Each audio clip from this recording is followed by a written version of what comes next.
Hi, once again, welcome to one of my watercolour tutorials. Now, this time around, what I want to show you is how to paint a very cute little wood mouse.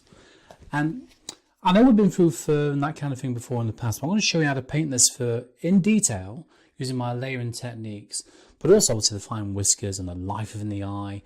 But people have been asking me numerous times how to paint wood. So I'm going to concentrate a good part of the video on how to paint all the texture within the wood and trying to get the texture within stones as well.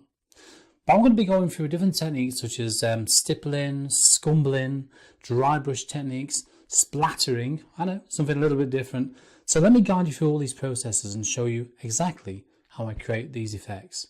So let's make a start on this very cute little wood mouse. I can imagine the light catching the side of that rock. See what I mean on there? So that I want to do the same on just a few here and there. I might even put a little bit of a hint around there.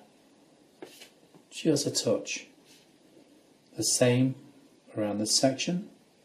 I'm barely touching the paper here. As per usual, 2 hairs in air. That's all you got to do.